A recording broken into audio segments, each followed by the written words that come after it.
من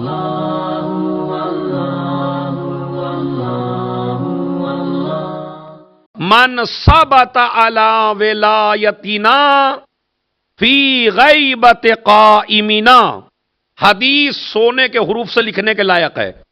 پانچویں امام کی حدیث ہے. کیا فرماتے ہیں؟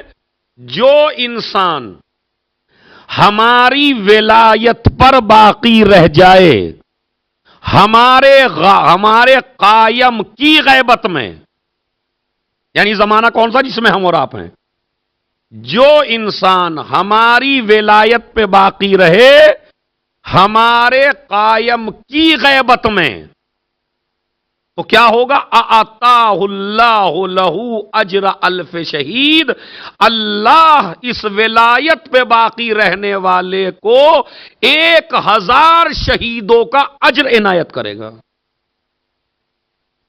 حدیث دیکھیں کتنی باریک ہے.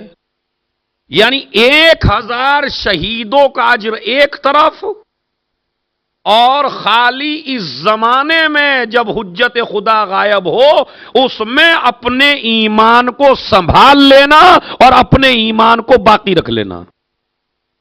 1000 شہداء کے برابر اجر ملے گا. اور شہداء بھی عام جنگ کے نہیں، شہداء بدر و حنین، جو بدر اور حنین کے صحابہ ہیں، جو تمام کے تمام آپ تاریخ پڑھ لیجئے، جتنا رتبہ شہدائے بدر کا ہے اتنا کسی شہید کا نہیں ہے.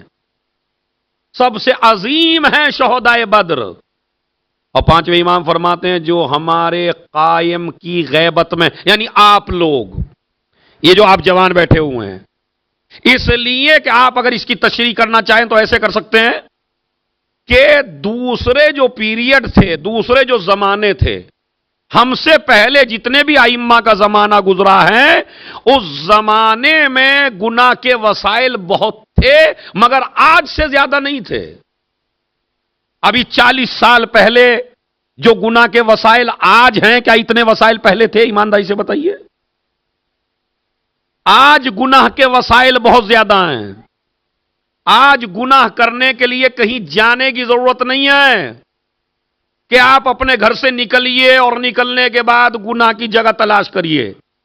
ہر آدمی پہلے گناہ کرتا تھا تو گناہ کی جگہ تلاش کرتا تھا، شخصیت تلاش کرتا تھا، ایک عورت تلاش کرتا تھا، نہ جانے کہاں کہاں جایا کرتا تھا، تب وہ گناہ کر پاتا تھا. لیکن آج وسائل اتنے زیادہ ہیں کہ گناہ کی مشین ہر وقت موبائل کی شکل میں ہر جوان کے ہاتھ میں موجود ہے. ایسے میں اگر کوئی ایمان بچا لے تو اسے شہید کا اجر ملتا. ایک صلوات پڑھیں محمد اور آل محمد پڑھیں.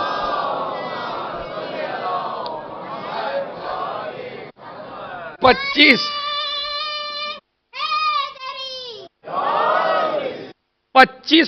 سال کی عمر میں پہلے پتہ نہیں ہوتا تھا جوان کو کیا ہے دنیا. آج 15-16 سال کے لڑکے سے آپ پوچھ لیجئے پوری دنیا کا نقشہ کھینچ کے رکھ دیتا ہے. اور ابھی باپ یہی سوچتا ہے 25 سال میں بھی، اس زمانے میں بھی، کہ میرا بیٹا بچہ ہی ہے. یہ بچہ نہیں رہا، اب پوری دنیا اس کے ہاتھ میں دے دی. میں مخالف نہیں ہوں کہ نہ دیجئے، کیونکہ ہر چیز کا استعمال غلط بھی ہوتا ہے، ہر چیز کا استعمال صحیح بھی ہوتا ہے. اب یہ ممبر ہے، اس کا استعمال غلط بھی ہو سکتا ہے اور اس ممبر کا استعمال صحیح بھی ہو سکتا ہے. اگر ممبر کا استعمال صحیح ہے تو وہ ہدایت کرے گا جو ممبر پہ آیا ہے، اور اگر ممبر کا استعمال غلط ہو جائے تو یہیں سے اخباریت پھیلتی ہے، یہیں سے ملنگیت پھیلتی ہے. ہوتا ہے تو ہر چیز کا استعمال غلط بھی ہوتا ہے، ہر چیز کا استعمال صحیح بھی ہوتا ہے. اسی طرح موبائل کا استعمال ہے. اب یہ نہ کہیے جناب نے تو پہلی رجب میں ایسا کر دیا کہ موبائل چھوڑ دیں. نہیں، موبائل میں نہیں کہتا موبائل چھوڑی، لیکن میں یہ کہتا ہوں پوری دنیا آپ کی جیب میں ہے یا نہیں ہے. تو جو گناہ کرنے کے وسائل، مثلا آپ کمبل میں ہیں، اپنے آپ لحاف اوڑھے میں ہیں، سردی کا زمانہ ہے، کمبل میں، موبائل ہاتھ میں ہے، تو آپ کو گناہ کرنے کے لیے کہیں جانے کی ضرورت ہے؟ اگر کرنا چاہیں آپ کر سکتے نہیں بھائی، سب کچھ ہو سکتا ہے. غلط تصویریں آپ دیکھ سکتے ہیں، غلط فوٹوز آپ دیکھ سکتے ہیں. تو اس کا مطلب ہے پوری دنیا آپ کے ہاتھ میں.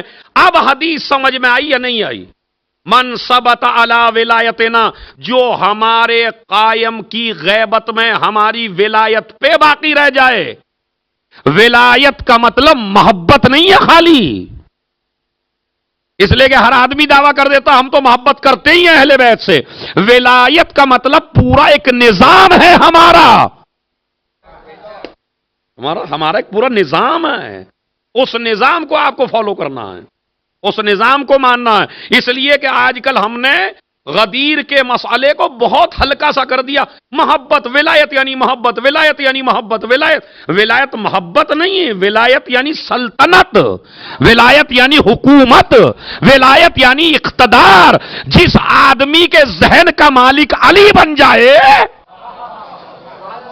ایک صلوات بھیجے محمد اور آل محمد پر.